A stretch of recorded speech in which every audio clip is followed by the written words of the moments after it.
Good night, Belizeans at home and abroad. This is the Belizeans Affair show number 439. 439. Thank you very much for tuning into our presentation tonight. Uh, Tonight being Friday, I'll be the chairman of the program, and we usually try to use our Fridays for dealing with the Constitution of Belize, legal matters, and case law related issues, as well as uh, major crisis going on in the country. Uh, Tonight's program is going to be about the bastardization of our constitution. And before getting into the rest of the program proper, I'd like to ask you for bearance for me to go ahead and do the first part of our program, which is to say a short prayer, after which I do a short scripture reading. Let me take care of those house cleaning matters now, and just bear with me for a few minutes, please. A couple of minutes. I'll bow my head and say a short prayer.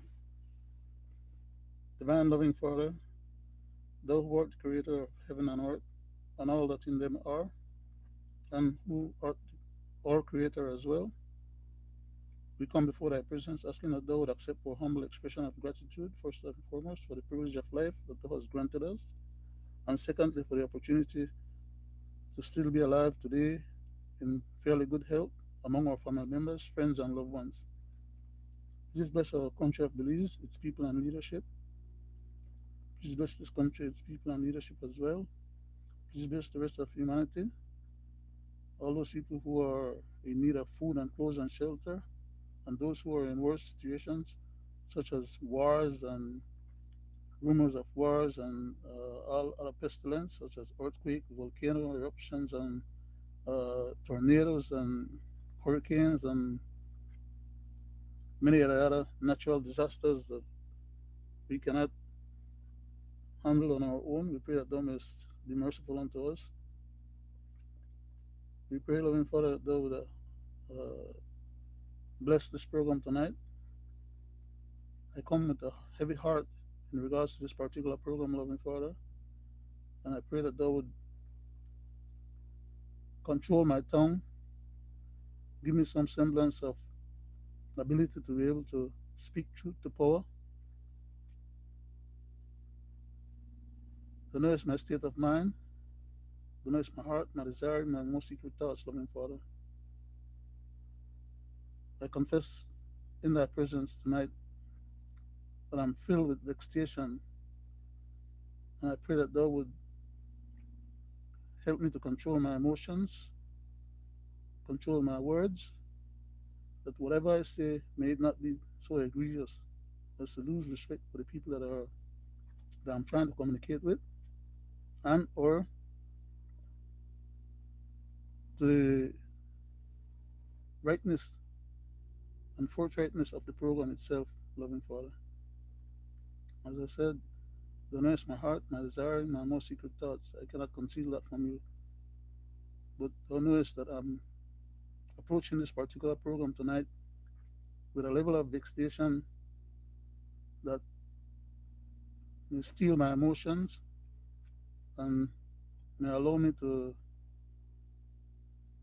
not operate or speak or act or do things in proper character.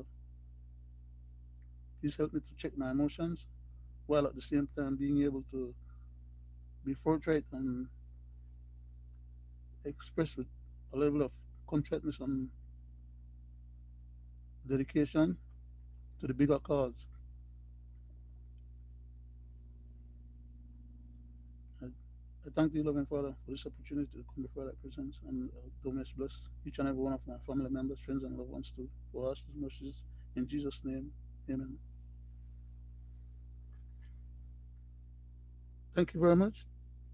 For those of you who are going to be tuning into our program while we are alive, We want to express our gratitude to you as well for taking your valuable time, sometimes coming home from work tired in long commutes, and you still spend your time, valuable time at that, to hear what we have to say, and hopefully you will be able to derive some positive public benefit from our agenda or efforts. We do want to recognize, as I said, those of you who would listen to us while we're live, but we do not want to leave out from our recognition and appreciation of those who listen to us later on after the program is finished at their own convenience, either tonight, tomorrow, or some other day in the future. These programs are all on YouTube. As of tonight, we're now broadcasting the 439th program. 439. All of them are on YouTube. You can go back at your own convenience, pick the one that you think that you'd like to listen to, hear what we had to offer, and if we did not do justice to your time, then you know you can always leave us a statement or a text or something, get our attention. But this particular program tonight will be a one-man presentation as compared to how our programs usually run. We have normally a chairman of the night, and we have other um, panelists. But tonight program, I sent a text to the other panelists, not disinviting them because that wouldn't be proper. So I hope nobody get that as an idea because I don't want to have to pay into the future for any wrongs that I may have done tonight by having people believe that I wanted to disinvite them. It's just that I have a substantive amount of material that I know I can't cover in the 90 minutes, and therefore will not have the opportunity to have different opinions being brought to bear, bantering back and forward, you know, um, still be able to successfully deliver the amount of material that we have to cover within that space of time. It's just not realistic. So let me just, I'm getting into the trying to explain away housekeeping matters when in fact I haven't completed this part of the reading, to get myself out of the preliminaries. I'll go and read from St. John chapter 3, and I'll read verses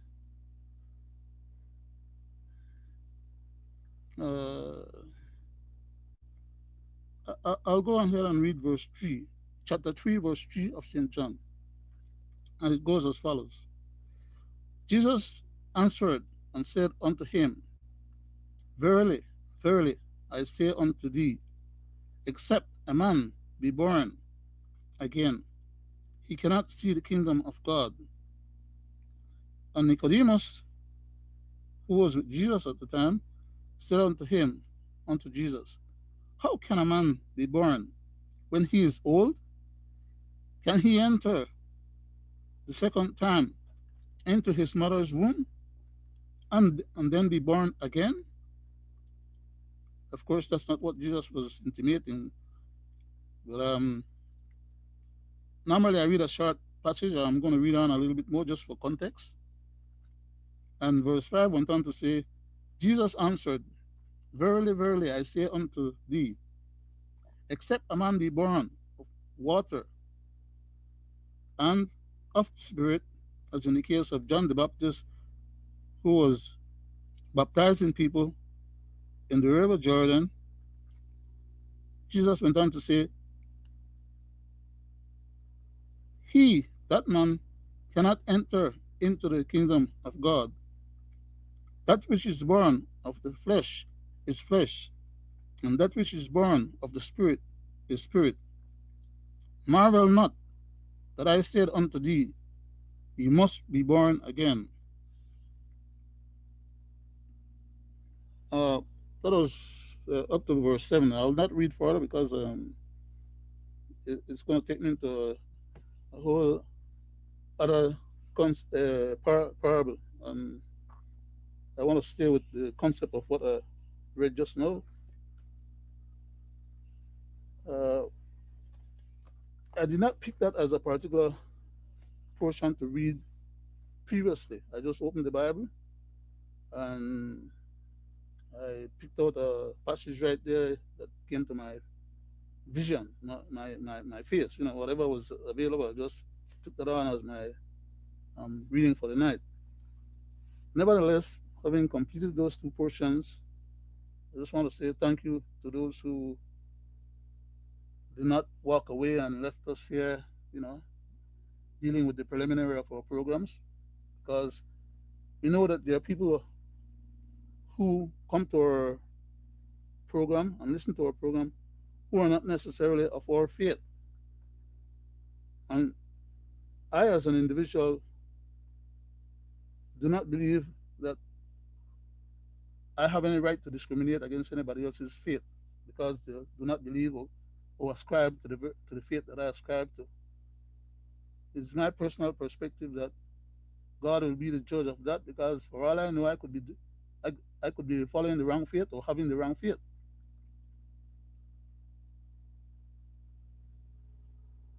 No, that's very presumptuous of me to make that kind of statement, right? Because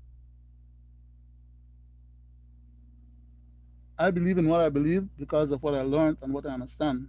I didn't born knowing what I had to learn, and what I learned is what informs my conduct, my behavior, my perspective, my sense of awareness, and my dedication. As I said, I could be wrong in my understanding and my approach, just as anybody else. And when it comes to judging someone else in terms of their faith or their religious perspectives, or even if they have no religion, well, I wouldn't say even if they have no religion, because as a philosopher myself, I believe that all human beings have a religion. A lot of people object to that statement, but I know where I'm coming from when I say that, and I'll explain that to you. A person's way of life or how they live their life is basically what their religion is. How people carry themselves, their beliefs, their ideas, their philosophy, their concept, their approach to life, whatever they do with their life, that constitutes their religion. Religion is not just something that has to do with spiritualism or divinity or has to do with godliness, or whether a person believes that there is a God or there is not a God. The meaning of the term or in a philosophy in the realm or in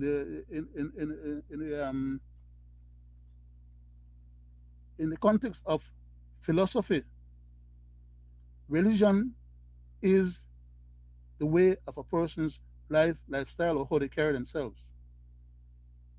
Okay, that's what a religion is, and therefore, as many human beings as exist on the face of this earth, you could have that many religions. But we know that that doesn't necessarily pan out either, because many people have the same perspective, same concepts. They agree to believe certain principles and abide by certain principles, and therefore that constitute their organized dogma as a religion. You see how far I've taken this issue of the point of a religion? Because a lot of people, when they talk about religion, they think, okay, well, it has to be either Catholic, Methodist, Buddhism, or one of the great religions. And that is not necessarily true. There are literally thousands and thousands of different types of religion all over the face of this earth. As I indicated earlier, there could be, for all intents and purposes, as many religions existing in this world as each and every human being that have his own vantage point, his own perspective, and his way of life is what expresses what he believes, what he thinks is expressed in his words, in his actions, and how he can carry himself. And people who are alike or who subscribe to the same concepts or principles have no problem accepting that, those principles are the ones that they believe in, and therefore that's what guides their life or lifestyle, and therefore that is their religion. Of course, when you talk about religion, most people are thinking about formal, dogmatic religion. Those who give themselves a title under which their similarity of behavior and conduct is judged as a religion. It is for God to make that decision as regards to how we carry ourselves, what we do and don't do, what we like and don't like, whether we believe in a God or not. It is not for us as human beings to sit on God's throne and point our finger down at any other human being and pass any judgment. That is not our place.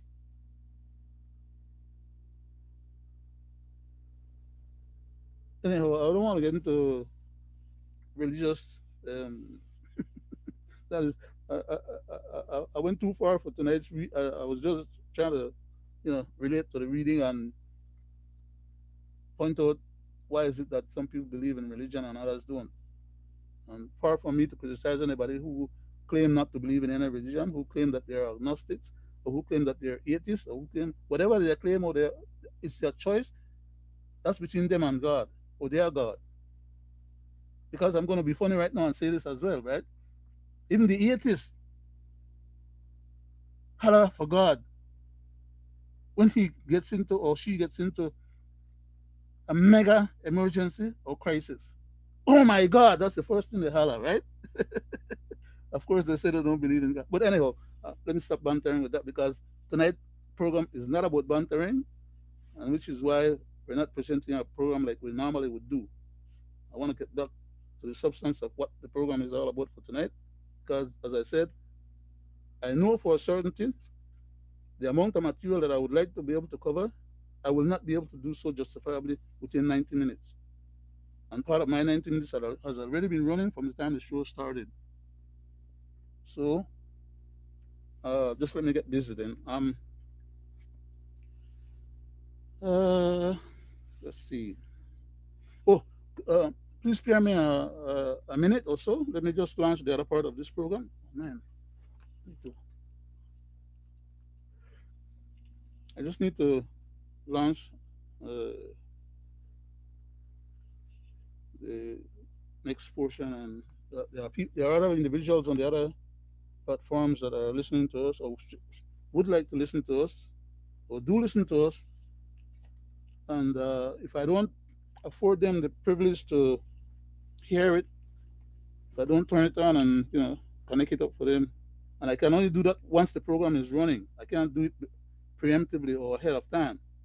So please bear with me for a minute. I'll just take a minute or so and launch this stuff.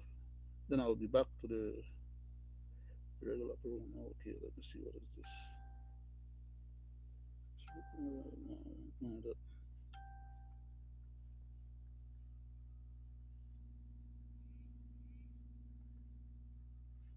okay, here we go.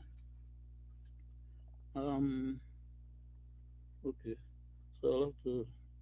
I've lost enough time already. I don't want to lose too much more. And I'll just leave the rest of that and deal with it afterwards. So okay, let me get moving with the regular program for tonight.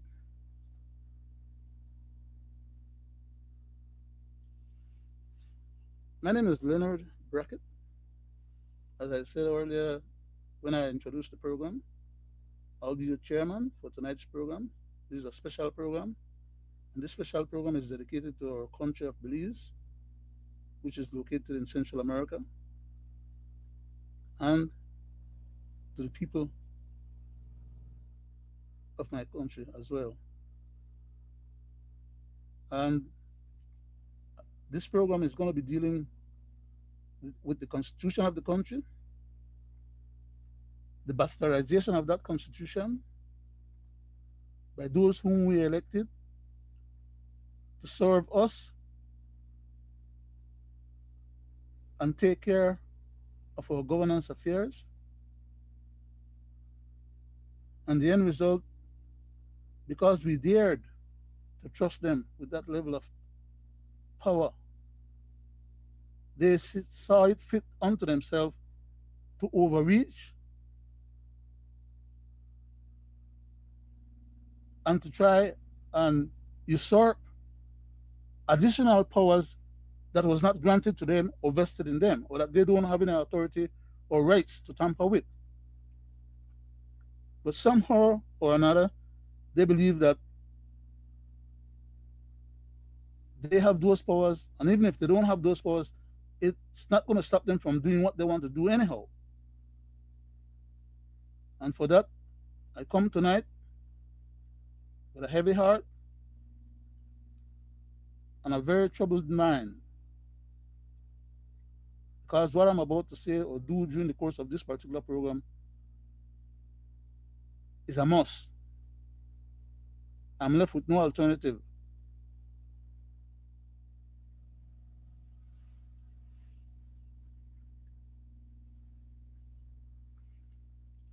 Uh,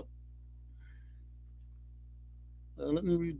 Let me see here for a second. Section 8. No, I want to go back to the. Okay, I almost got it. Give me a second, please. I know I'm babbling. I'd like for the program to be as smooth as possible, but I'm telling you up front, this tonight's program is not going to be as smooth as it could have been, other than for the fact that I'm trying to contain my level of emotions and I'm fighting myself. And that's not too much of a nice thing to try and do. But I have to do it in the interest of uh, trying to be professional or, you know, ethical or moral. Okay, so I'm going to read from the Constitution of Belize, an electronic version, and I'm going to read part one, speaking about the state and the Constitution itself. And I want to go to section two, which says the Constitution is supreme law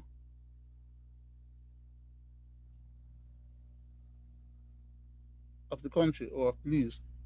Section 2, subsection 1 reads as follows. And I'll ask your forbearance as well in regards to this particular program that I'm presenting tonight. Hmm.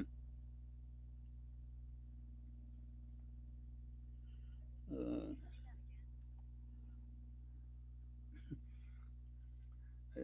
I touched something just now and my device start talking to me. I didn't ask for the assistant because, in these telephones, you know, in these devices, they have an assistant that is made available to you to help you navigate. And apparently, unconsciously, while I was flipping through, I touched the button and start talking to me and distracting me from what I'm trying to stay with.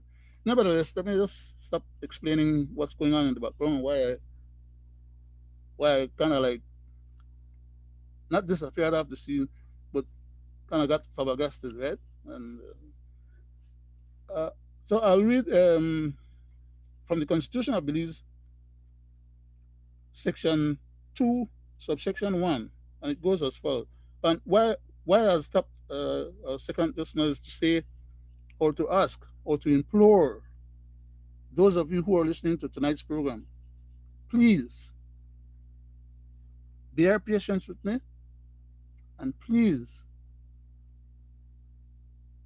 Get a copy of this program and go back, look at it on your own, at your own timing, slow it down, you know, look at bits and pieces, review it, go back and forward, do whatever you have to do with it to maximize your understanding of what is it that this particular program is all about.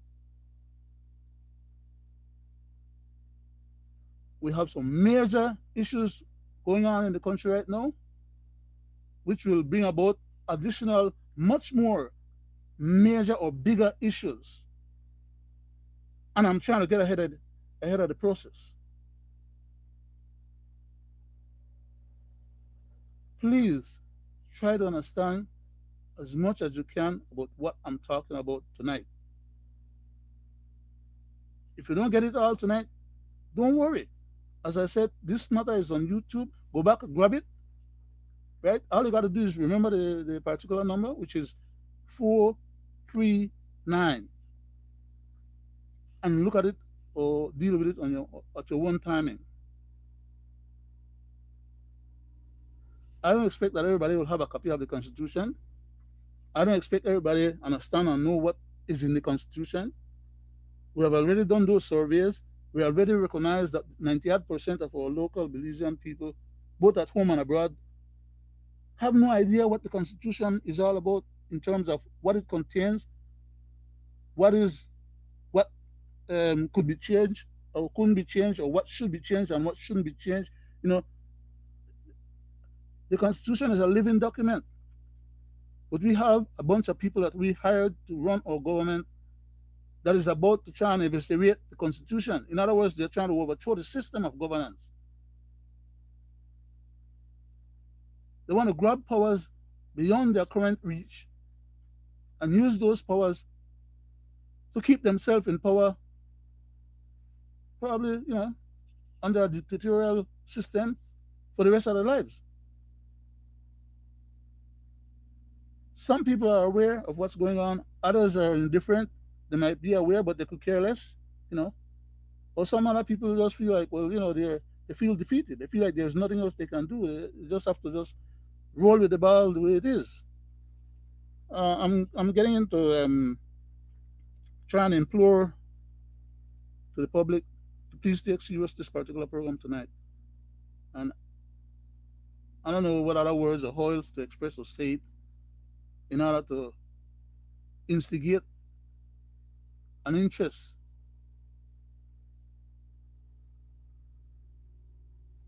I'll proceed. Section 2 of the Constitution of Belize and subsection 1 reads as follows. This Constitution is the supreme law of Belize, and if any other law, those of you who have been with us for a long time now would realize that every time I read this particular section of the Constitution and I get to that point, I always emphasize, I make it a point of duty to emphasize that part of the reading when it says other law, because that's what we're going to deal with substantially tonight. How these jackals are trying to pretend that they have the right to make these other law and to have those other law trump the Constitution, which is impermissible. It shouldn't be done. It ought not to be done. There's no way that if it is attempted to be done, that it should be able to achieve its objective, which is to override the Constitution. I'm reading it again.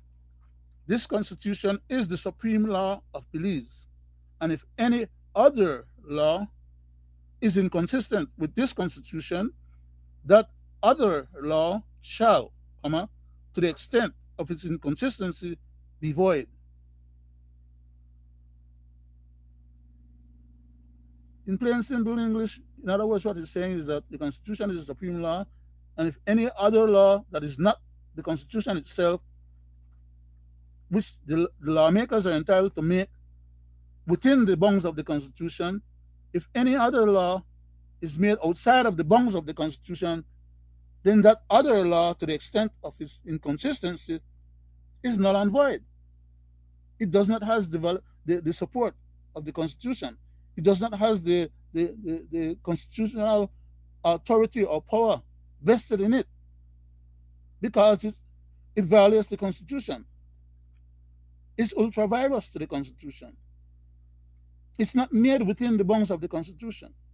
Any other law that the legislator makes that violates the Constitution is null and void. So, for all intents and purposes, it's stillbirth or it's dead from its inception, from the time when they try to start and make it. You cannot make a law that is unconstitutional and turn around and pretend that it's lawful, legal, or has the authority or power of constitutionality behind it. That's bogus. That's intolerable.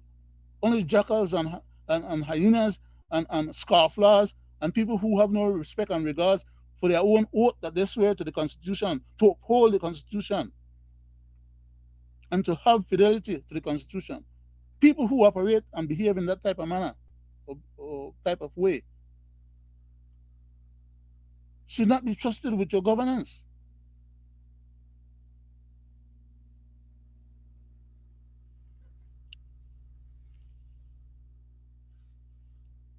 I read that particular section of the Constitution, just not section 2, subsection 1, because in many of the things that I'm going to try and articulate tonight, this particular section of the law, or the basis of the Constitution, being the supreme law of the land, is what these guys are trying to trump. Okay? So when you hear me make reference about their unconstitutional behavior, their illegal and unlawful behavior, and or maybe trying to commit crimes under the color of law, is because they pretend that they have the right and the authority of lawmaking that authorizes them to violate the Constitution. Now, those two things are incompatible. I will go to section 18 of the Constitution of Belize, just past 14. No, so I'll go a little faster. I would like to go to section 18 of the Constitution, because that's basically where the focus of my presentation for tonight will be. And it's a lot of material, like I said, to be read. I know I will not have enough time to read it all, much less being able to comment effectively on all of it. But I'm just trying to take the best shot possible, because at the end of the day, what is in here and what these people are proposing to do, if the masses doesn't know, hear, or understand, that's not going to save them. Okay? Ignorance is no excuse, when it comes to the law. Okay. So I'm at section 18 of the Constitution of Belize, and I'm going to read subsection 1. And it says, in this part, as regards to a whole section or a whole part, okay, let me say something else. When this word that they say here, part, where they have this word included as part, it's a misnomer, okay? Or it's the wrong word being used in that particular statement. Because the Constitution is made up of different parts, part 1, part 2, part 3, part 4, and each of those parts have multiple sections and subsections and paragraphs and subparagraphs. Okay? So when the Constitution refers to, or when it is referred to in the Constitution as regards to parts, they're not referring to what this particular use of the word part in this instance is intimating. And therefore, as a constitutional scholar, all kind of mischief can be made in terms of arguing back and forward on these matters. Because though it says, it uses the word specifically. part which is already assigned to a major section or major area of the Constitution. But here, when it's using the term part, it's actually referring to a smaller subsection, or so a sub part. In other words, part is assigned in the Constitution for the major parts of the Constitution. Part one is about the state and the law, as I read earlier when I first started reading. Part two is about, you know, um, uh, um, I passed it already. You have part two, then you have part three, then you have part four, then you have part five, part six, and each of those deal with a substantive portion of the Constitution itself, and they're classified as parts. But let me get back to this, because I'm a stickler for words, because words, especially when you're dealing with legal matters, constitutional matters, especially too, because there's a situation where you can use certain words in regards to what the Constitution is intimating or implying, and then when you use those same words inside of a just a legal document or inside of a regular phrase or context, they have a complete different meaning. Okay. My device kind of while I was speaking, my device went off on me. Okay, let me just go back. Yeah. Okay. So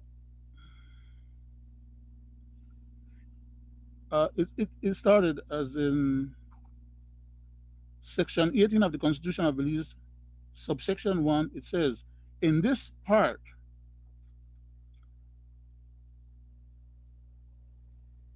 open quotation, period of public emergency, close quotation, which is basically a phrase, right? It's referring to a period of public emergency. So in this part, when you refer to that period of public emergency, it means any period during which, as in the case of paragraph A now, I'm going to read paragraph A, Belize is engaged in any war. Okay? So it is permissible to have an SOE or a state of emergency when Belize is involved in a war. It's a major undertaking that the government has to manage for the safety and security and well-being of the population. That's catastrophic. A war is something catastrophic. A war is something devastating. You know,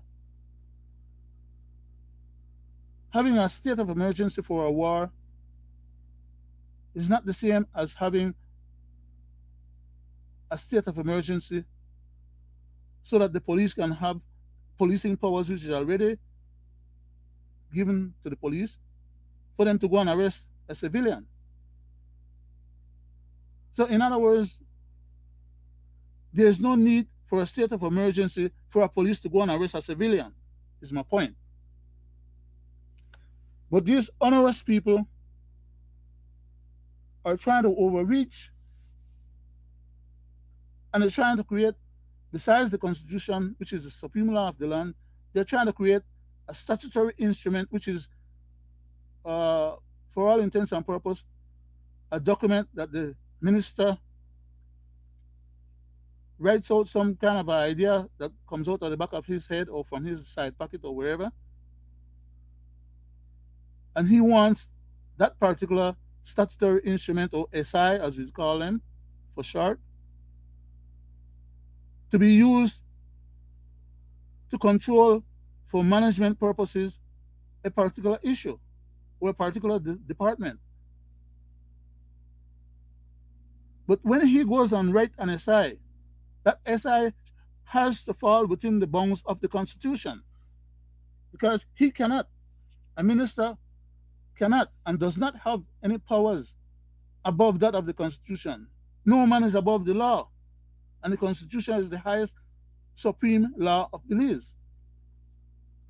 So whenever you have a minister of government come to the populace and tells the populace that he is writing an SI or a statutory instrument that will supersede their constitutional rights or that will derogate and take away from their constitutional rights, he's up to no good. Because the Constitution tells you under Section 2, the first section that I read, any other law that is inconsistent with the Constitution, which is the supreme law of the land, to the extent of the inconsistency, that other law or attempted or intended law is bogus and is null and void. It has no legal, structural, constitutional, or lawful basis to exist. It's stillbirth. It's dead from before it was born. It was dead from conception. Belizeans, you need to learn and understand these things. If you don't understand it, you will get bamboozled. You guys have enough time to be on Facebook, on TikTok, Pinterest, and all kind of other, stuff. Spending your money. You buy your phone. You spend your money to buy your time to be on the internet. You enjoy whatever is it that you enjoy using your devices for, but are very much hard up on the idea of spending any of that time or resource to acquire the knowledge that will enable you to see when these guys are bamboozling you and running roughshod over you and taking advantage of you and taking the laws that they're supposed to run the country by, turning it around and use those laws to hamstring you or to get make you a criminal.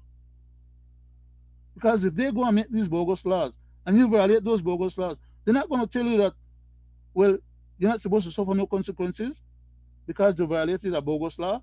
They won't tell you violated the law, despite the fact that they know that the law that they made was bogus. Because at every step of the way, every time they go to the house and try to make these bogus laws, somebody tells them about it.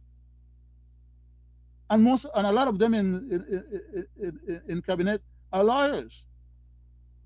So before they take that matter to the house to get the house to vote on it, they know what they're doing wrong. I don't have to tell them, or nobody else have to tell them. They're schooled in the law.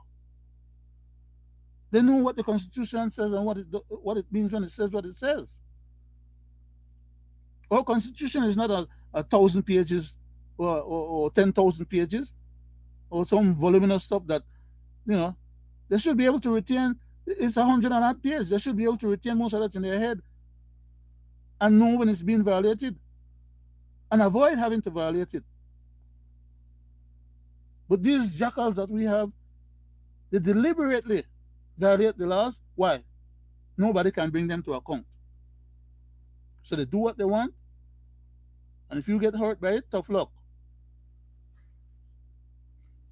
So as of right now, is Belize in a war? No. According to Section 18, subsection 1 and paragraph A. So there should be no public emergency declared if we don't have a war. Under paragraph B, it says, there is in force a proclamation by the Governor General declaring that a state of public emergency exists. In order for the Governor General to declare that a state of emergency exists, the Constitution says that the Governor General must be satisfied that a state of emergency exists. It doesn't say that the Governor General shall declare or assent to a state of emergency because the ministers or the Prime Minister or any other government official wants to declare a state of emergency, they could declare a state of emergency a million times, and none of those emergency declaration is valid. Why? Because if they are not doing it the right way in the first place, or they're not meeting the qualifications, or they're not meeting the threshold, then they're at a bar. They're blocked. They're forbidden. They're stopped. And there are many other legal terms that I could use that those lawyers sitting in cabinet would understand or know. It is impermissible for the government to declare or say that they are declaring a state of emergency, or for them to go to the Governor General and ask the Governor General to assent for them to have a state of emergency if they haven't qualified or met the threshold that is required for there to be a legal state of emergency. And that is what's happening right now in the country. We don't have a war. So there's no reason for the government to pretend that there's a need for an emergency. We don't have any major pestilence, as in the case of when we had COVID. That was a justifiable reason for using a state of emergency. And I'll read them here for you, because it's one thing for me just to be verbally saying what I'm saying, or verbalizing or articulating what I'm trying to articulate right now. But I prefer to have it read directly out of the Constitution, what the Constitution says about this particular matter. In order to declare justifiably so a state of emergency, you must meet some criteria. And if you declare a state of emergency without meeting those criteria, it means that you're being a scofflaw. It means that you're actually violating the law to put the people in danger. Because when you declare an SOE and the powers that you try to grab under the SOE, if it's a bona fide SOE, people could get hurt, and people have been hurt. As a matter of fact, as soon as they declared this particular SOE that we're commenting about right now, they went and picked up people that had not committed any crime, were not guilty of anything. They beat up some of them, roughed them up, took them up to Ramada, to Hattieville jail. And there, the government know who the real gangsters are, or who the bad people are. And they have police powers to go and arrest anybody that commits a crime. So all they need to do is go ahead and arrest those people. They don't have to declare a state of emergency and subject the whole population in that particular area where that state of emergency is declared under these onerous conditions. People can't go, they can't come, they can't do what they need to do. If they are out at a certain time, or if the police wants to interact with them and the police speaks to them and they don't satisfy the police, or make the police happy, the police can basically allege any kind of thing against them and haul them into jail or into court on bogus allegations. That's what police officers do when they are given these extrajudicial authority to interact with the civilians in onerous ways. It is not proper for any government to try and grab powers or to seize powers maliciously under bogus criteria. The Constitution is there, and you're supposed to follow the Constitution. That's how you govern the country. But they want to decide on their own what is the Constitution of the day at any given day. They don't want to abide by what is existing.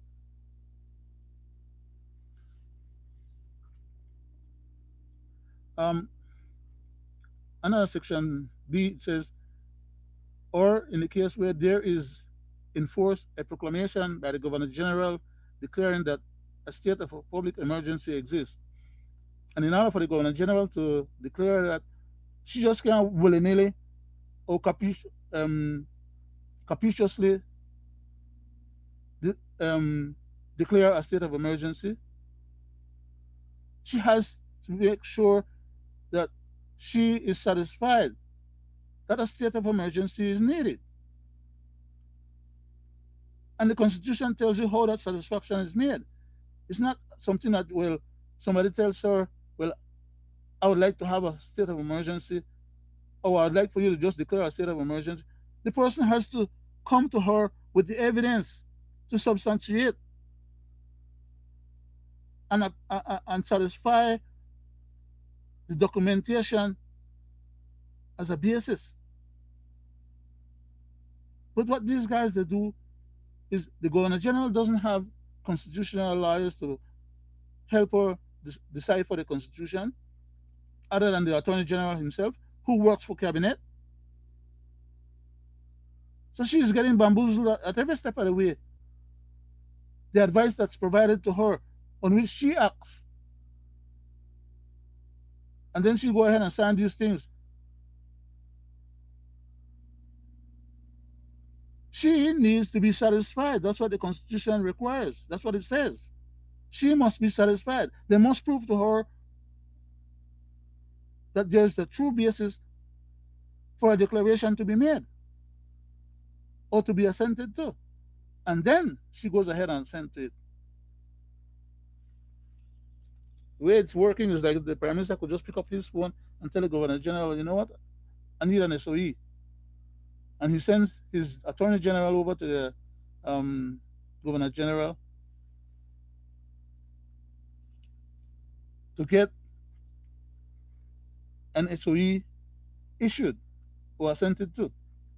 And then when they get the SOE assented to, they turn around and then figure out what they want to put into the SOE as the criteria or the basis for which people would be hauled into court for violating.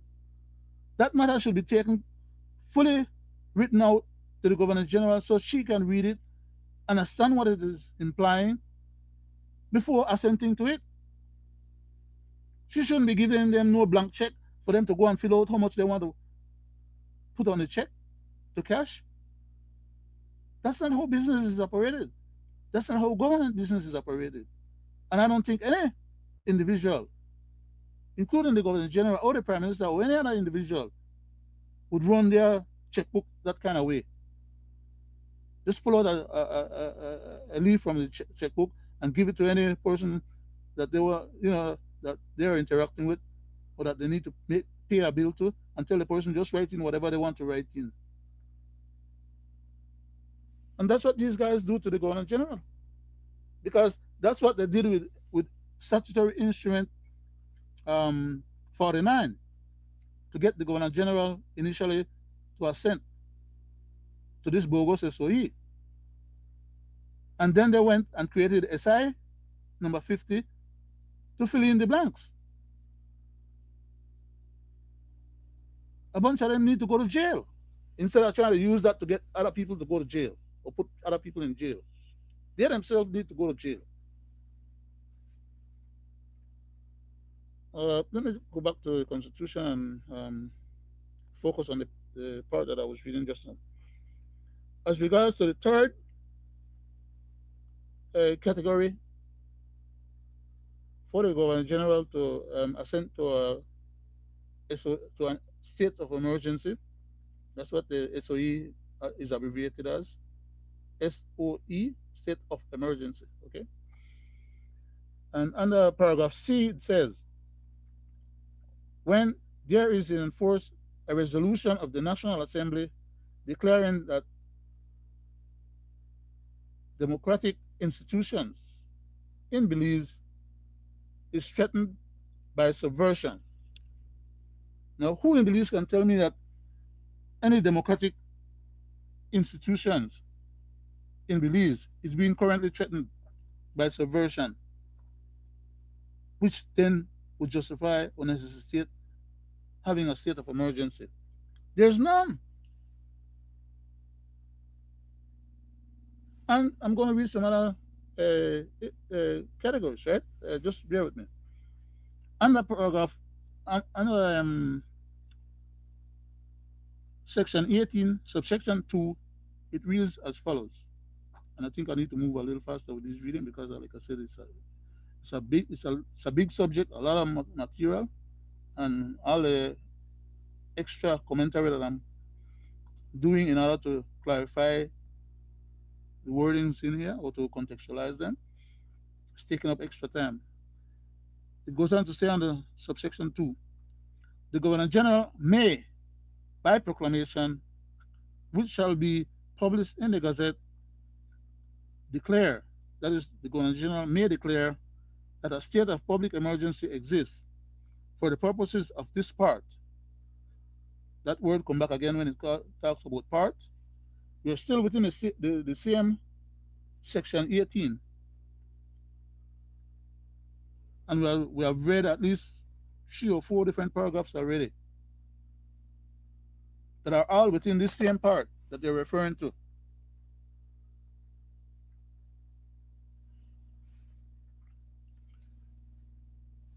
I'll go and read subsection 3. I just finished reading subsection 2.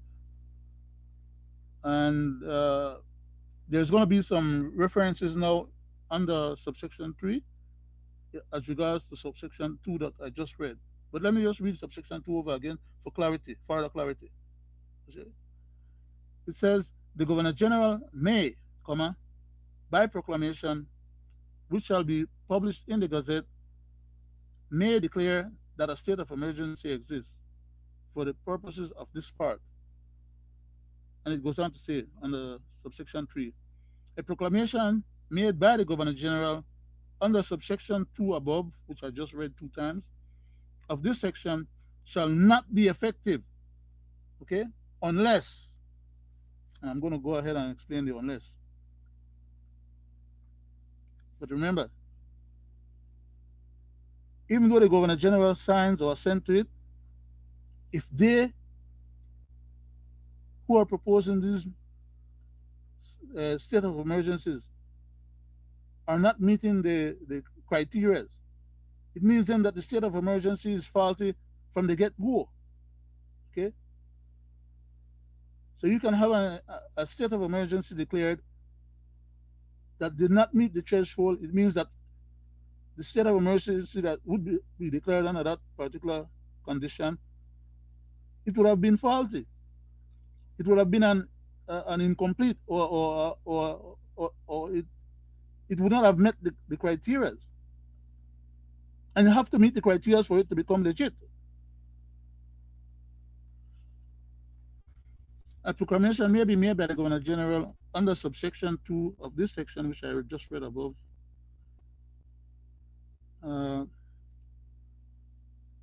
Shall not be effective unless it contains a declaration that the Governor General is satisfied. Remember earlier when I mentioned that the Governor General must be satisfied that it is warranted to have an SOE, and that an SOE just can't be declared if it's not warranted.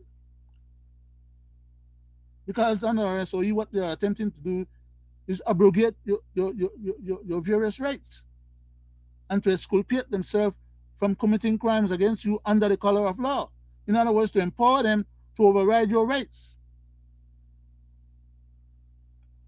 So the Governor General has to be satisfied in terms of providing evidence to her.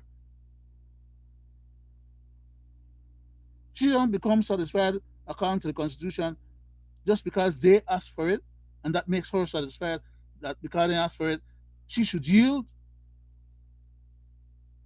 She is the guardian of the Constitution. And the requirements of the Constitution as the supreme law of the land is that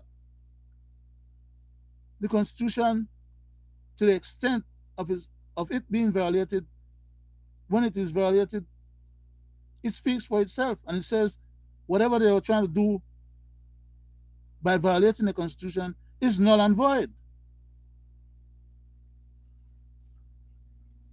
Under paragraph A of subsection 3, it says that the Governor General is satisfied that a state of war between Belize and another state is imminent, which there's no imminence in terms of any war between Belize and Guatemala, which is one of our mortal enemies next door to us, or any other country, Mexico, Honduras, or any other country for that matter of fact. Is there? Or maybe there's a war going on and I'm not aware.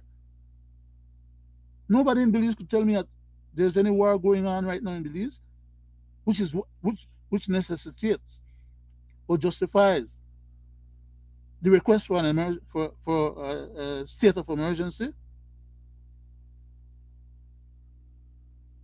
Why? Because the police don't want to go and do their job. They collect a salary every period, so they should haul their boat and go do their job, which is to interact with the criminals and bring them for judgment.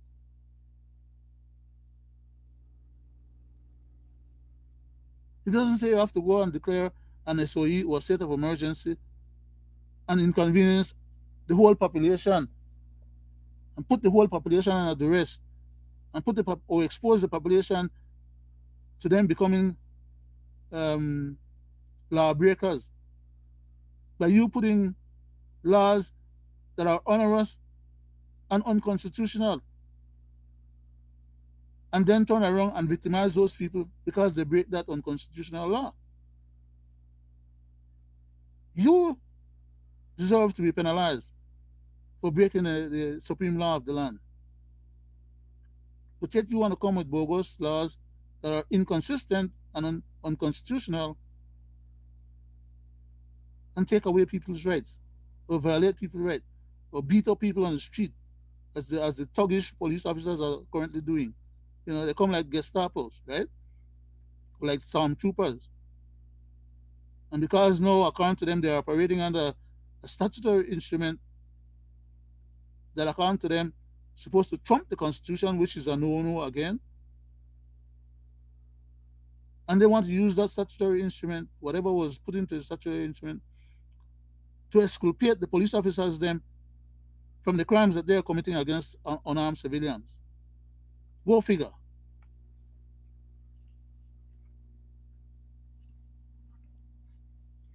So it went on to say, under paragraph A, that the Governor General must be satisfied that a state of war between Belize and another state is imminent, or that a public emergency has arisen as a result of the occurrence of any earthquake, hurricane, flood, fire, outbreak of pestilence, outbreak of infectious disease, or other similar calamity.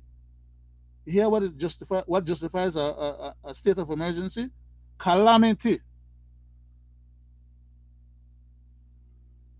If you have a few thugs running around on the street shooting at each other, does that justify a state of emergency? That's what you have police powers for. To interact with whoever misbehaves in public. And as a police officer, you're empowered to make sure that you help keep and maintain the peace. That's why in some instances they call them peace officers. But not all of them act as peace officers. Some of them are the most onerous individuals. They hide behind their badge. They hide behind the authority vested in them as officers of the law. And they commit crimes under the color of law. And whenever they are found to be doing that, they're supposed to be treated like any other criminals. They're supposed to be brought to the bench, judged, and have them to suffer the consequences for their illegal behavior or having broken the law. But you can't have police officers breaking the law and then they're arresting other people who are breaking the law. In other words, they don't have no justification for arresting some of the people. As a matter of fact, what they do is they instigate some people They beat up on some of these people, and then when the people that try to defend themselves or retaliate or whatever they have to do in order not to be beaten down and killed, then they turn around and say, okay, well, because you resisted, they classify that as resisting arrest. They are the one beating down on you, okay? But then because you don't let them beat you and finish kill you, then they can charge you for resisting. That's a second, what you call a secondary charge. And in most instances, the resisting of the arrest is used as a means to penalize people, and that's a secondary crime. And the primary crime for which they initially attempted to interact with some people is nowhere in the charge sheet. It's just a bogus process. All to exculpate the police officer for the wrongdoings that they do. That is to say, the person that they beat up, first of all, didn't deserve to be beaten up in the first place, because that's not, a police officer is not supposed to be the judge, jury, and executioner all in one. But that's how they conduct themselves. Or at least, many of them.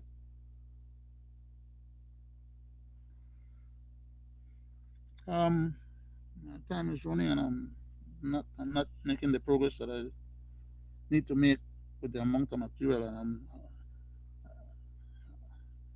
not doing justice. Okay, so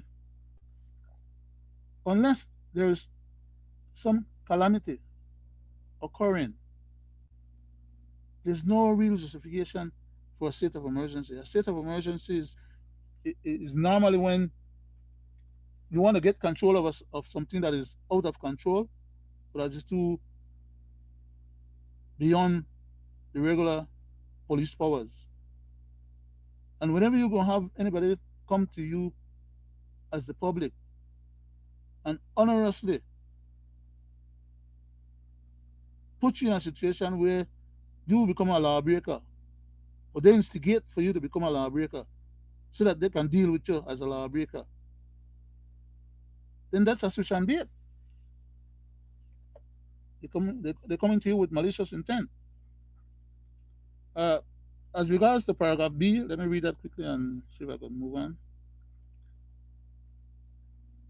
on. State of emergency also could be justified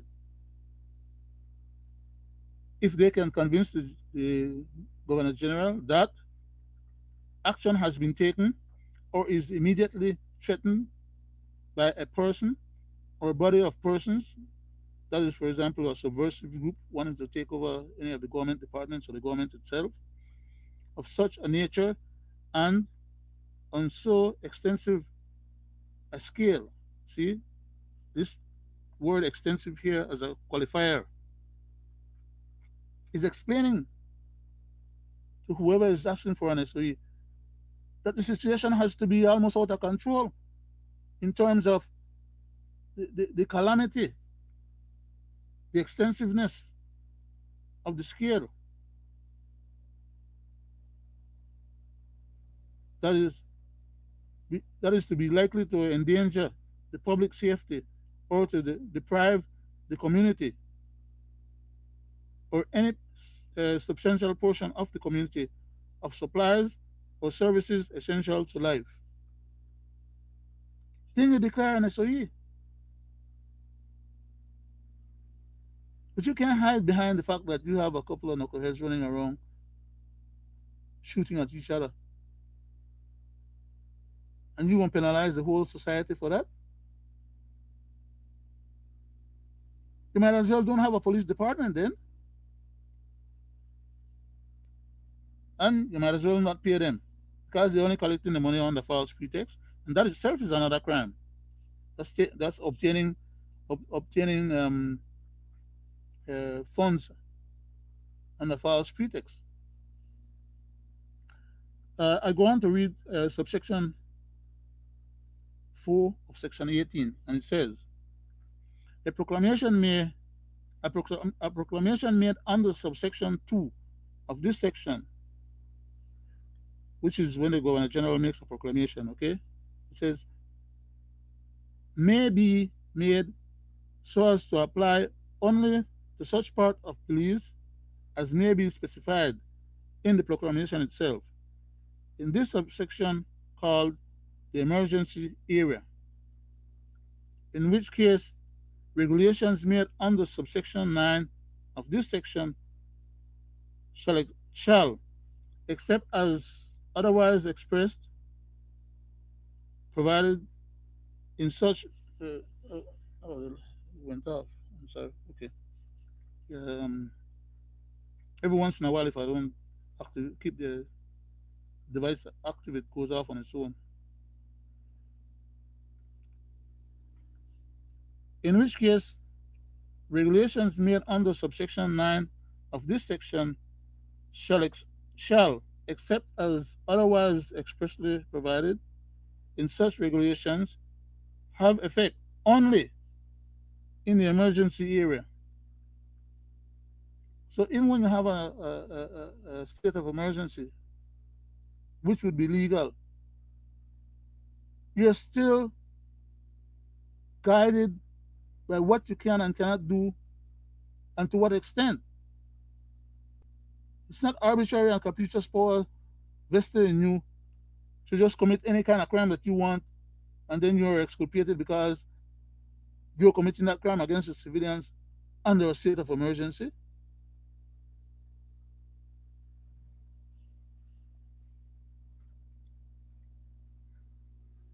A proclamation made under subsection 5 says a proclamation made by the Governor General for the purposes of and in accordance with this section,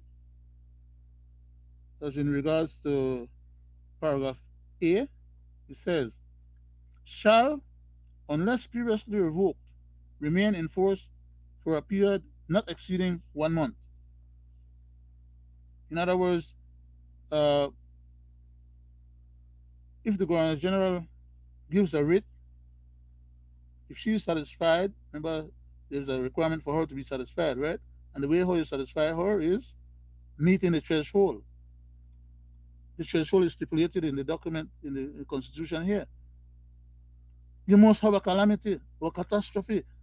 You must have a war, or you must have a subversion of individuals trying to take over the governance, or you must have COVID or some catastrophic disease or things like those happening.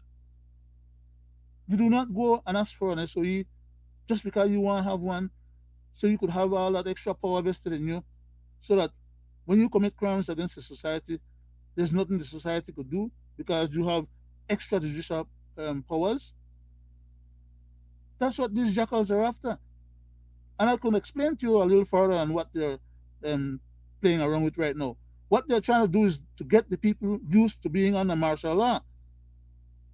Okay? Because they want to take over the powers of the country under martial law. That's really what they're after. These guys are not stupid, nor are they ignorant. They have an agenda. But they don't feel like anybody else could see what they're seeing or what they're trying to go after. They're looking at what they're trying to go after with their eyes. And because we don't have their eyes, they don't think we are capable of recognizing what is it that ails them or what is it that they're attempting to do. You put the bits and pieces together and you make up the whole. That's how come you know when they're rascals, hiding behind the power of governance that we entrusted them with. And they won't turn around and take all governance powers as a mal to beat us over the head with. Stupid or crazy? Under section C says, may be revoked. That is to say, an SOE may be revoked at any time by a resolution of the National Assembly. That's in the case where the National Assembly issues an SOE. Because like right now, The Prime Minister could have taken that SOE, because an SOE cannot trump the Constitution, okay? But they could have taken the very verbiage or the words that are in that SOE, put it in an act of the Assembly, take it to the Assembly with their supermajority, pass that act, and then use the power vested in that act to then legitimately declare a state of emergency on behalf of the government, for the government to hide behind and still go commit the crime. That's another way for these jackals to do it. But not in that way they're trying to do it. No. They prefer to bamboozle the whole process. They prefer to lie. The Constitution provides for ways to do these things legitimately and legally. But they want to be onerous and they want to do these things, they want to bastardize the Constitution or pretend that it doesn't exist, ignore it, and just do what they want. Make their own laws contrary to the Constitution. And that cannot be allowed to stand. We're a democracy. We're not a dictator. And in Belize, as far as I know so far, we're not a fascist country. We're not even a republic yet.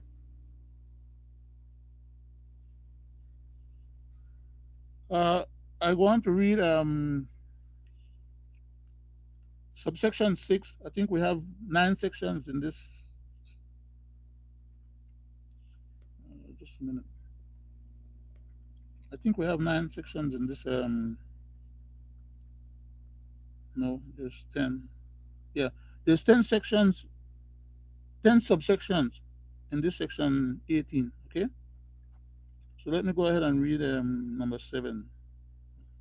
I know we're probably gonna run out of time, like I said, and it's becoming manifestly clear that that's gonna be the case. But I need to read these things because these things are in the Constitution. People need. Now, I'm not reading these things for the benefit of any lawyers in Belize or any legally trained person or anybody that deals with the Constitution and knows some of these things, such as the judges and others. I'm doing this as a public benefit to the 98% of the people who haven't read and know the Constitution themselves, or who don't know what's inside the Constitution itself, and who don't have a copy of it themselves. I'm taking the time and the effort to go through this process for those people to benefit from learning something that they didn't born knowing, and which could hurt them whether they know about it or not. Because they are the one that this stuff is targeted for. Most of the elite people in the country, or people who have money, can afford a lawyer, so that if the government grab them up under a bogus SOE, they could get a lawyer to go and get them out. And even that, the government is trying to, in the SOE, they're trying to preclude the ability of people to have to have bail. So they grab up people illegally, don't afford them no bail, throw them in jail. People lose their job because they can't, be present to their jobs when they're in jail, and nobody know that they're in jail until 7 to 14 days after, when it's published. By the time they finish with you, you're worse off than a criminal.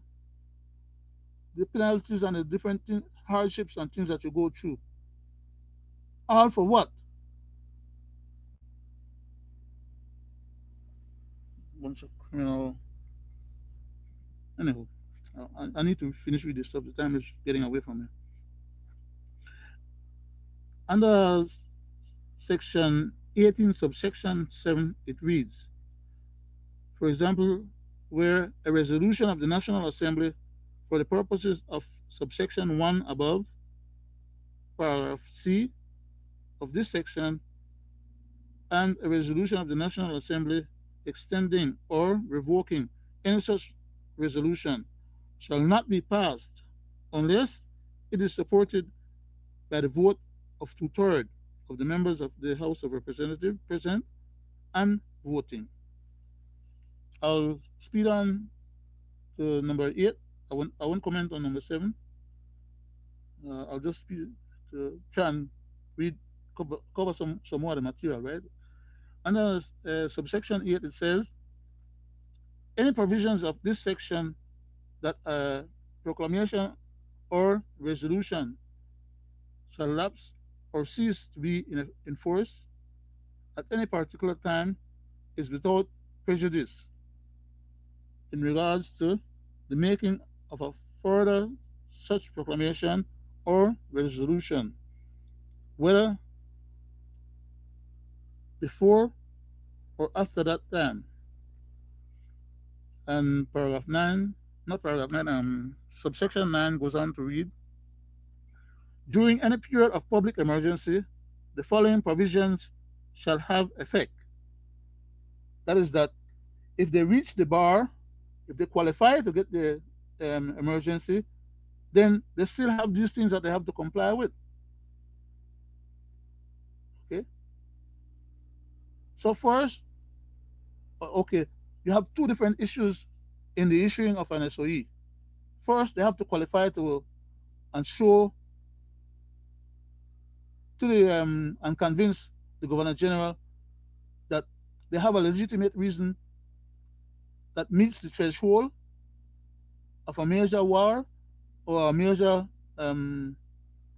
military confrontation with subversive elements in the country, or catastrophic disease, or hurricane, or any of those major things, which you don't want people on the streets in those situations. You don't want people just being all over the place for their own safety and for the safety of others, as well as you don't want them running around trying to vandalize other people's property, right? So under a legitimate SOE, those are the criteria that would be met or need to be met. But under this particular SOE that they're putting out there right now, none of these things are existing. So for all intents and purposes, they have declared a bogus SOE that didn't meet the threshold, and therefore they shouldn't be able to use it. But then beyond that, as I was stipulating here now, during any period of public emergency, the following provisions shall have effect, as in paragraph A. The Governor General may make such regulations as are necessary or expedient. Now, it's not the Governor General that's making these now, the one that they have currently on hand, because they went to the Governor General with a little short page, 5-page document, and then they turned around and that 5-page document was under SOE number 49. And after they get the ascension, they go ahead and have the SOE, because the Governor General, whether wittingly or unwittingly, right? But I could say for right now, based on what's available as evidence, is that the Governor General went ahead and acquiesced or agreed for them to have the SOE, and probably was unaware that Belize is not in a war. I'm being cheeky, right? Let me move my tongue out my cheek before I will bite it.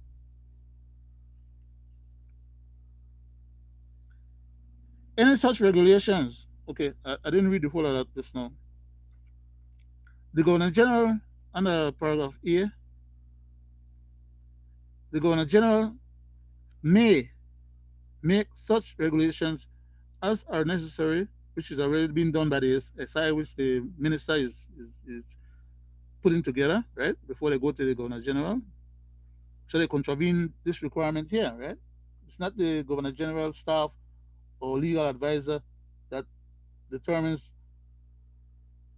what she's assenting to. No, they get a blank check and they go and fill it in themselves. Okay, I think I mentioned that a little earlier, and that's what this is talking about here right now. It's the Governor General purview to make such regulations under her seal to authorize the SOE to function legitimately or legally.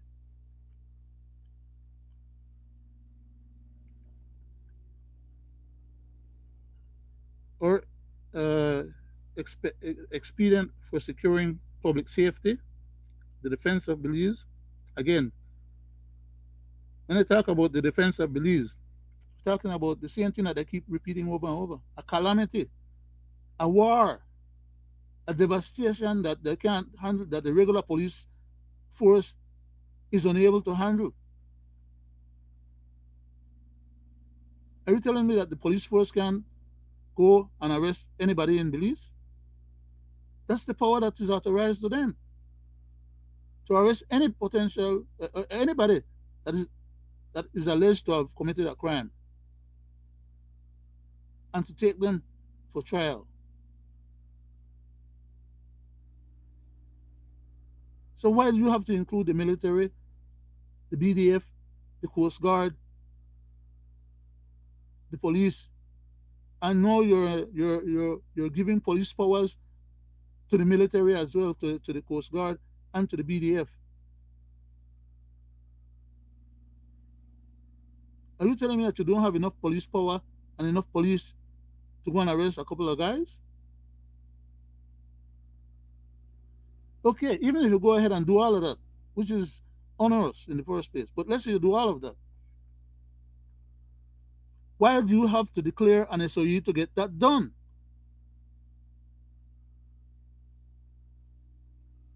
Why do you got to inconvenience all the rest of the people in the society?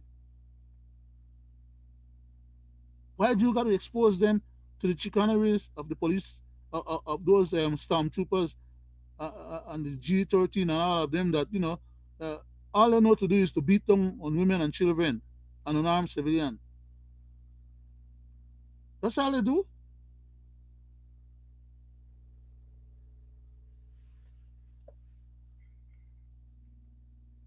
Okay, so it goes on to say, for the defense of Belize or the maintenance of public order and the suppression of mutiny. Which of these people are mutineering or trying to take over the governance? Okay, I mean, they don't meet any of these criteria, and these are the criteria under which SOE can be asked for to quell this type of situation or deal with this type of mega situation.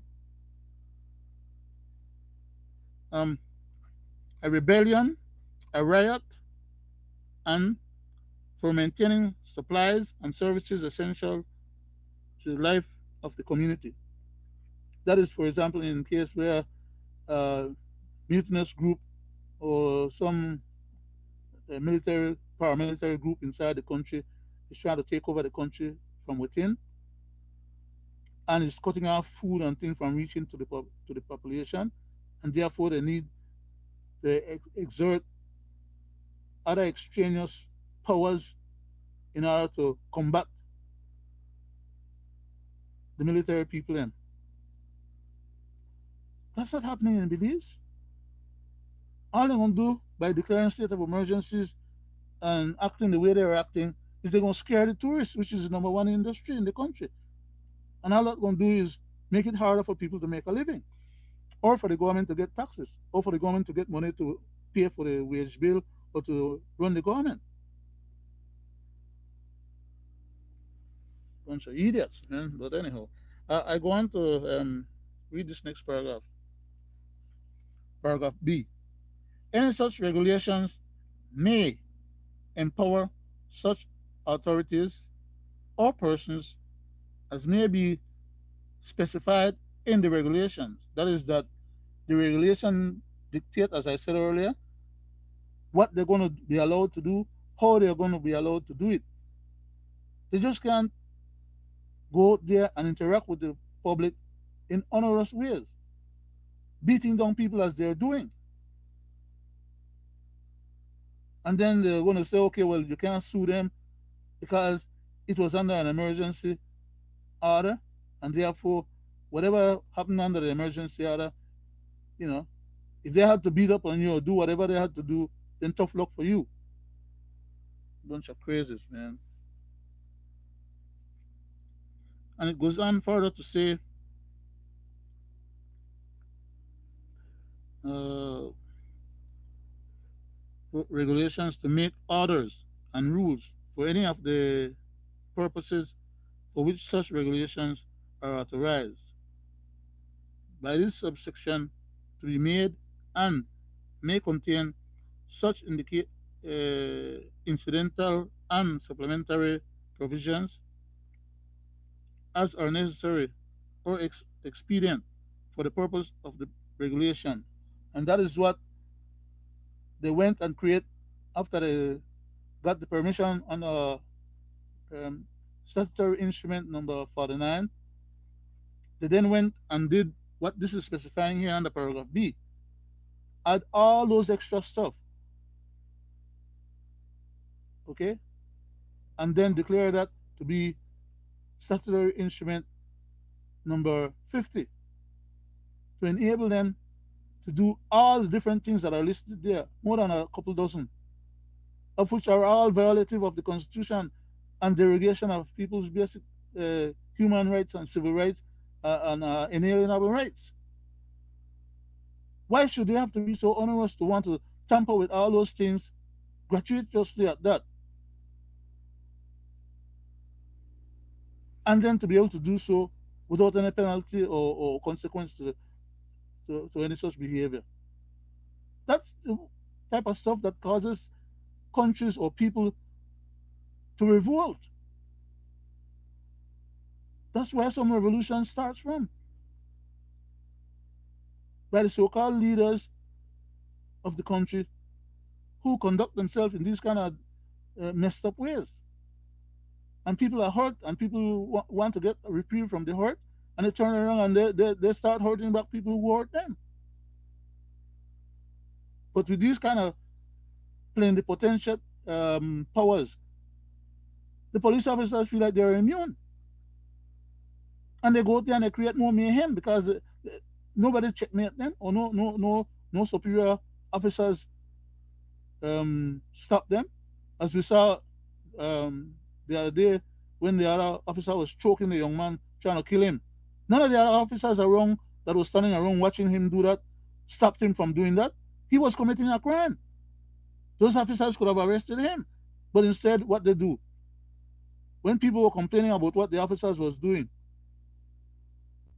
they turn around and want to assault the other people them too.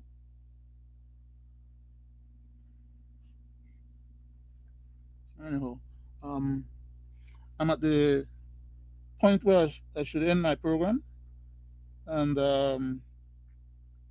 I still have, well, not very much. Yeah, I'm almost at the end. I think I should just.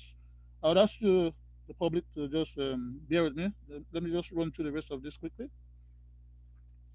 It's not too much more. It's like four paragraphs. I'm gonna hope that I don't comment too much, so I can close it off. Right. Under subsection C, paragraph C of subsection 9, it goes on to say, any such regulations or any order or rule that is made in pursuance of such regulations may amend or suspend the operation of any law and shall have effect, notwithstanding anything inconsistent therewith contained in any law.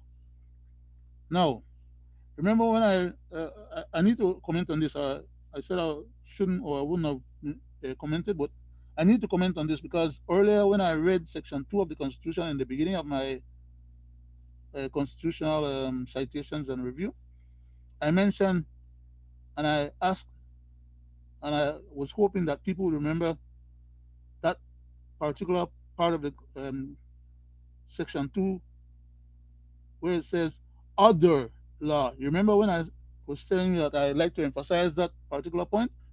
Because right here, it's telling them that they, shall not make any law. It says Okay, the other law that they're making, because it tells you about two different laws in that section too, right? The Constitution being one, a body of laws, but that is the Constitution, and that is supreme law of the country. And then it tells you about the other laws, which the legislator is empowered to make, so long as they make them within the context of the Constitution, within the bounds of the Constitution. That is that they don't make an illegal or unconstitutional law to trump the Constitution. That's impermissible. That's not allowed. That should not be happening. It says here in this subsection, okay, let me go back and read the one above, paragraph C. Any any such regulations that they would make, for example, that I was saying under that is part of the other law, or any other or order or rule that they make in pursuance of such regulations, that is um, the regulations that the Governor General would have been stipulating, right? But that they are actually the one doing the stipulation. Remember I mentioned to you the created statutory instrument 49 to take that to the Governor General to get her assent and the seal for them to go ahead and do what they really wanted to do. When in effect, the Governor General, according to the Constitution here, should have been the one to be dictating or telling them, but she don't have the staff. Okay, and they know that she don't have the staff because they don't provide a budget for her to have a staff to do that type of work. So they do it for her. But when they do it for her, they are contravening the very Constitution as is stated here. That the Governor General would put the limits on them and tell them what they can and cannot do or should or should not do. But they went ahead anyhow and they created their own SI, and the stuff that they put in that SI number 50, far, far, far outstrip the constitutional and constitutional rights of the people. And they're hoping that by taking that now as a trial and error process with this SI that they put out, that that will then become part of the Constitution at some future date, as they have always been doing in the past.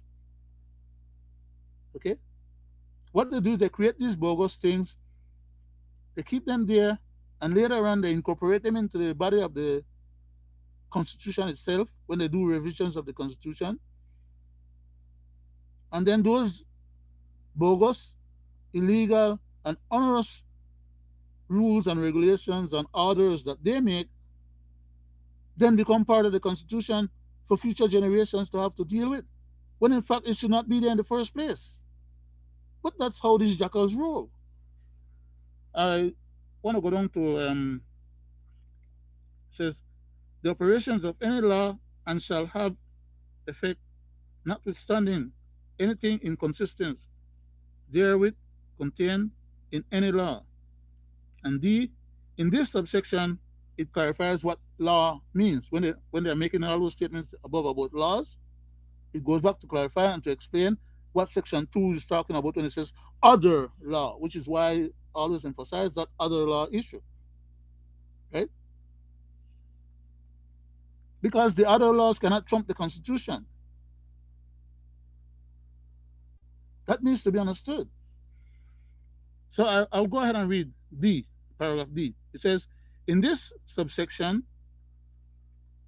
open quotation, law as a word, close quotation, does not include this Constitution. Okay? In other words, when they say other law, they're not talking about the Constitution itself. That's what the explanation is telling you. In this subsection, law does not include this Constitution or any provisions thereof, or any law that alters this Constitution or any provisions thereof. Okay? So a statutory instrument cannot alter the Constitution, or it cannot replace the Constitution. The Constitution is the supreme law, and these what they call it? Let me read it. In this subsection, law does not include this Constitution, which means that they cannot use these laws or things that they make or orders that they make or procedures or protocols that they make cannot trump the Constitution or any provisions thereof of the Constitution or any law that alters this Constitution. Because remember, if the House goes and make a what you call an act, an act is what the Constitution is based on. So if they go and change an act, for all intents and purposes, um, the act then gives life to the new law. Anytime they want to have a new law that is not existing in the Constitution and they want to add something to it, they create an act of Congress or of the House. And that act then empowers the law, the other law, and that other law normally should not be violating any other parts of the Constitution, basically. Okay? So in other words, you can expand the Constitution,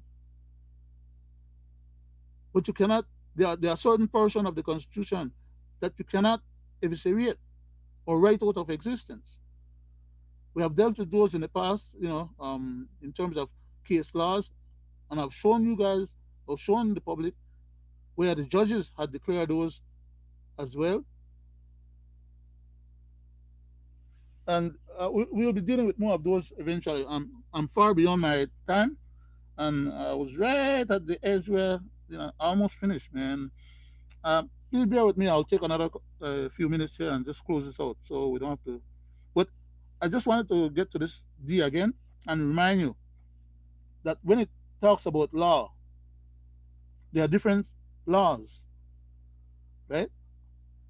There are laws, for example, which is the Constitution itself, and then there's other law, which are the laws, substantive laws that the legislator is empowered to make. But when they make it, it has to be constitutional. It has to be within the Constitution. And then there's what you call laws that they make. Like for example, you have what is it? They call it?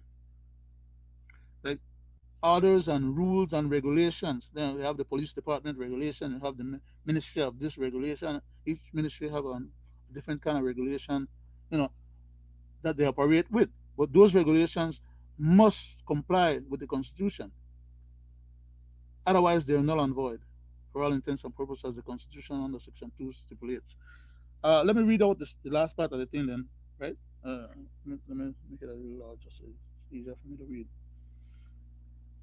The last subsection of this Section 18 is Section 10, and it goes on to read, and I'll try and close out the show with this. I think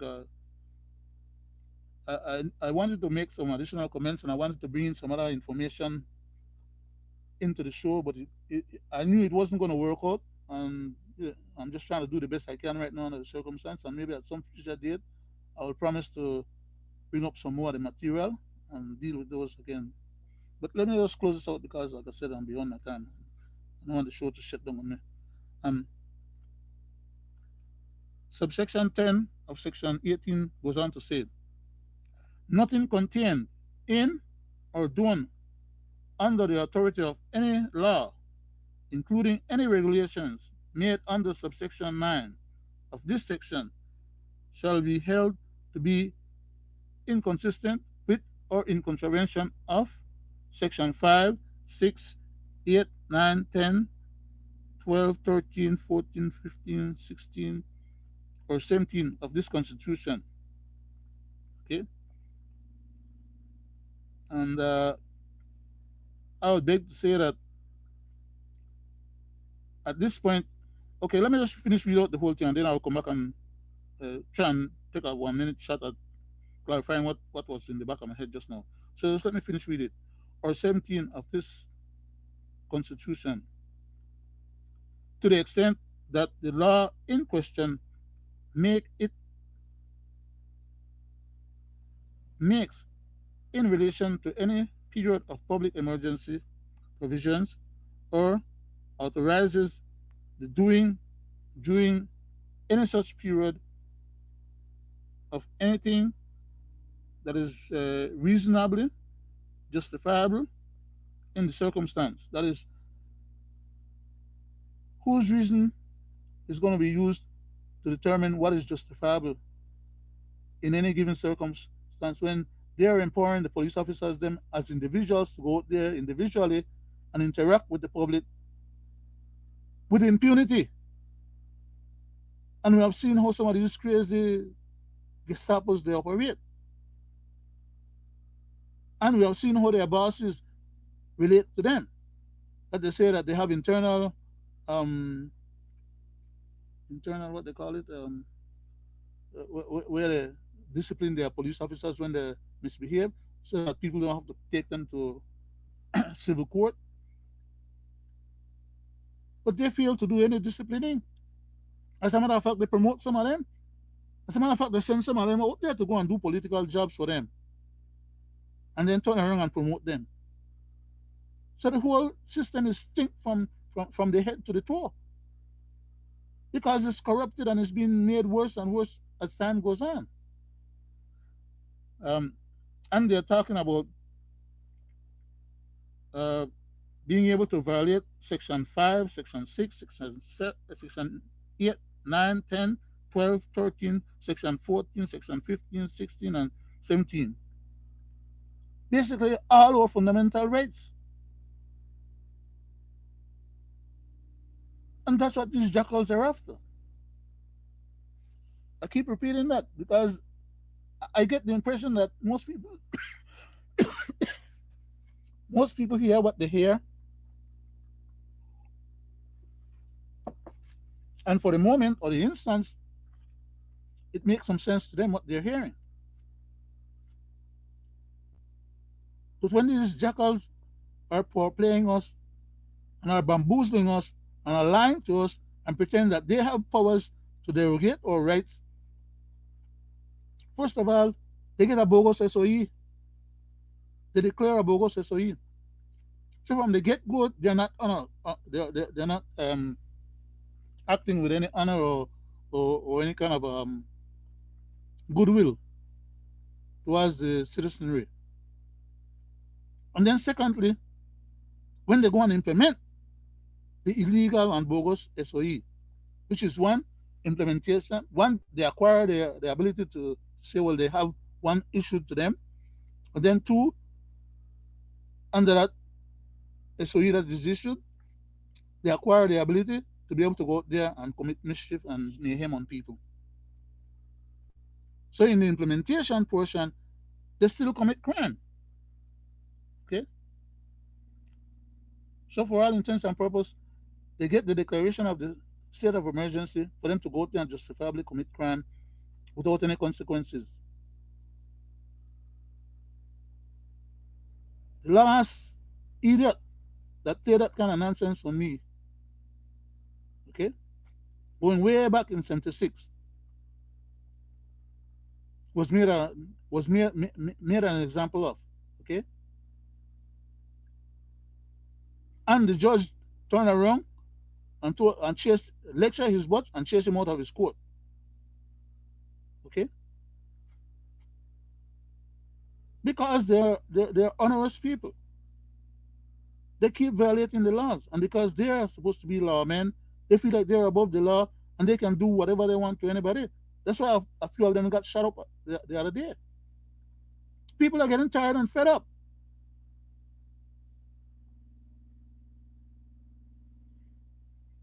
I'll read the last part of this thing. I keep saying I was supposed to have finished it a long time ago, but I keep making additional commentary. I just had to include a commentary as regards to section 5, 6, 8, 9, 10, 12, 13, 14, 15, 16, and 17 to show that all of those are where the fundamental rights are enumerated in the Constitution, and that's what they want to violate. Good luck for them. Good luck for you Belizeans who tolerate them craziness. To the extent that the law in question makes in relation to any made in relation to it says not made makes in relation to any period of public emergency provisions or authorizes oh shucks, got small, touch this thing. Too small, I can't read it. Or authorizes the doing during any such period, that is the conduct of the police officers then, of anything that is reasonable or justifiable. Their behavior in beating down people is not reasonable, nor is it justifiable. But yet it is culpable according to the police command and no according to the law that they're trying to put in place. Bunch of crazies. In the circumstances of any situation arising or existing during the period for the purpose of dealing with that situation. And then it goes to section 19, which goes on to clarify as to when they arrest anybody under the SOEs or state of emergencies, how they are supposed to treat these people. And they don't treat them like that. They have paragraph A, B, C, D, E. They have a few subsections. And then on section 20 of the Constitution is where it gives for the judicial review in case anybody feels aggrieved that their fundamental rights or any of these rights that we just discussed just now are being violated, even during the time of a state of emergency. Now they are coming with this stupid stuff. Um, what is it? Statutory instrument number 50 to say that that will trump section 19 of the Constitution. And as a matter of fact, it will not be able to have bail either. And they will determine whether or not you get a hearing and when you get to hearing. It's not a matter of judicial review and under the jurisdiction of the judiciary as the third branch of government. No, the executive will have that authority and that power based on the changes that they want to make in the Constitution to, for all intents and purposes, run the country like a dictator. Like I said earlier, we have surpassed the timing for the show. I have used the time. I just want to say thanks to Belizeans at home and abroad and others, those who are interested in what's going on in our country of Belize and who are paying attention and who listen to what we have to offer when we make our presentations. I'm hoping that tonight's presentation you will have an opportunity to go back over the weekend and review it or listen to it and maybe digest or cross reference or check, validate some of the stuff that I was trying to present and understand it within your own timeliness and context. And I just want to say thank you again for your kindness in spending your valuable time to review what we had to offer. I hope that you would have derived some positive public benefit from interacting with the presentation because believe me, those of you who are aware of and those who are not aware of, the Prime Minister have already said that the recommendations that were submitted to him by the PCC Commission has been reviewed, has been taken to Cabinet for Cabinet appraisal and input and whatever. And sometime this present month here is when they are stipulating that they will going to come to the House to hopefully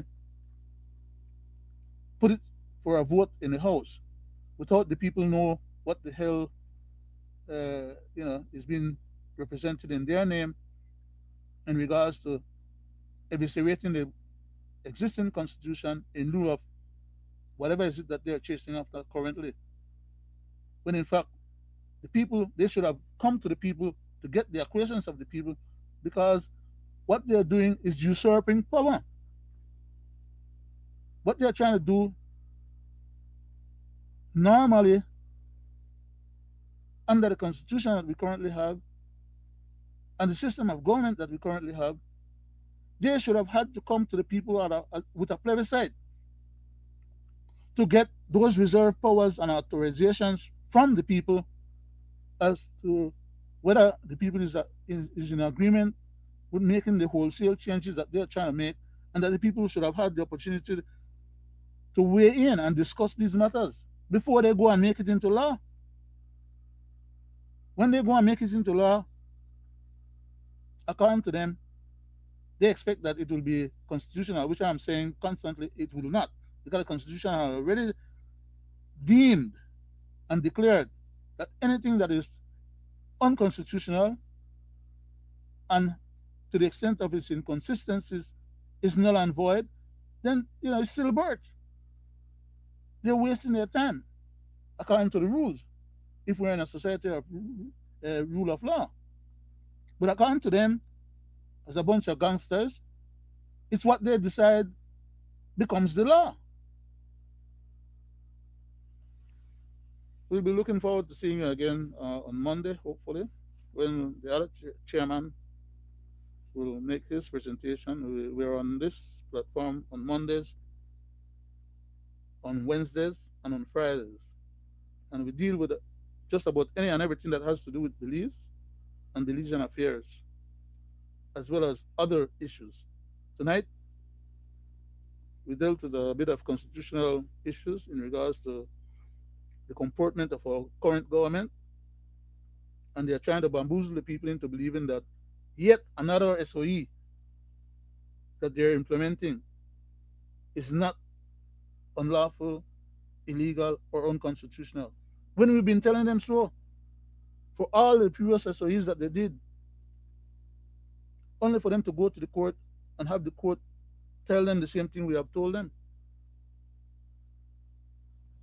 They didn't have to listen to us, and they never did listen to us. That's why the court had to tell them. But even the court, they don't respect, because the court tell them what was right, and it told them when they violated the Constitution, and they're still fighting. In other words, they're trying to tell the court, if the court decides contrary to what these jackals want to do, then let the court take its own military and go and implement their own decision. That's how crazy the scenario is. But I yield back. Thank you very much again. I keep saying that I've abused the time and we have gone far beyond our time, and I didn't have the amount of time that is now being used. So I just hope I don't get cut off in the middle of my last statement. Thank you very much for your time spared. Please and Belizeans at home and abroad, God bless. Looking forward to another presentation next week, Monday. Good night and goodbye.